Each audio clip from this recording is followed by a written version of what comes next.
آئیے میں آپ کو بتاؤں کہ سچا مسلمان کسے کہتے ہیں اور ایمان کے معنی کیا ہیں۔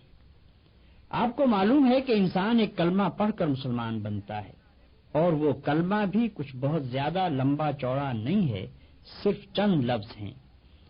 لا الہ الا اللہ محمد الرسول اللہ، اللہ کے سوا کوئی خدا نہیں، محمد اللہ کے رسول ہیں۔ ان الفاظ کو زبان سے ادا کرتے ہی آدمی کچھ سے کچھ ہو جاتا ہے۔ پہلے کافر تھا، اب مسلمان ہو گیا۔ پہلے ناپاک تھا، اب پاک ہو گیا۔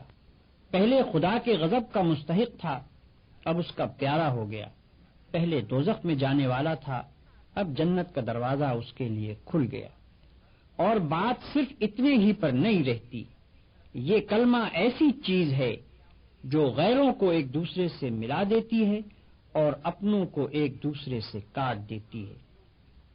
باپ اگر کلمہ پڑھنے والا ہے اور بیٹا اس سے انکار کرتا ہے تو گویا باپ باپ نہ رہا اور بیٹا بیٹا نہ رہا۔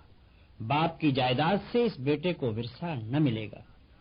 گویا اس کلمے کا زور اتنا ہے کہ خون اور رحم کے رشتے بھی اس کے مقابلے میں کچھ نہیں ہیں۔ اب ذرا اس بات پر غور کرو کہ یہ اتنا بڑا فرق جو آدمی اور آدمی میں ہو جاتا ہے، یہ آخر کیوں ہوتا ہے؟ کلمے میں ہے کیا؟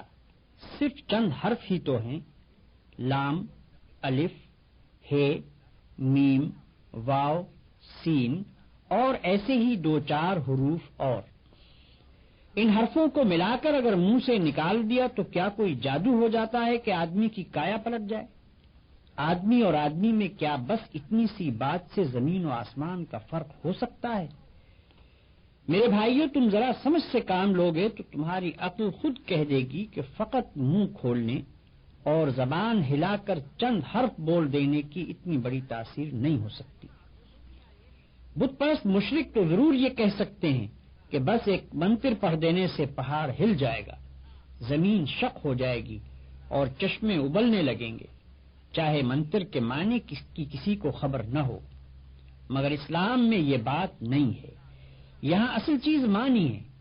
الفاظ کی تاثیر معنوں سے ہے۔ معنی اگر نہ ہو اور وہ دل میں نہ اتریں اور ان کے زور سے تمہارے خیالات، تمہارے اخلاق اور تمہارے اعمال نہ بدلیں تو نرے الفاظ بول دینے سے کچھ بھی اثر نہ ہوگا۔ اس بات کو میں ایک موٹی سی مثال سے تمہیں سمجھاؤں۔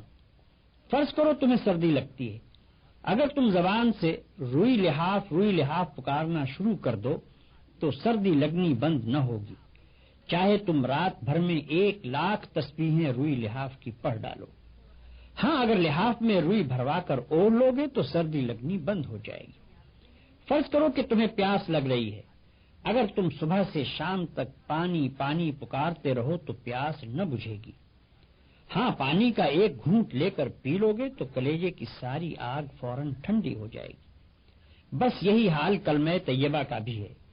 فقط 6-7 لفظ بول دینے سے اتنا بڑا فرق نہیں ہوتا کہ آدمی کافر سے مسلمان ہو جائے، ناپاک سے پاک ہو جائے، مردود سے محبوب بن جائے، دوزخی سے جنتی بن جائے۔ یہ فرق صرف اس طرح ہوگا کہ پہلے ان الفاظ کا مطلب سمجھو اور وہ مطلب تمہارے دل میں اتر جائے۔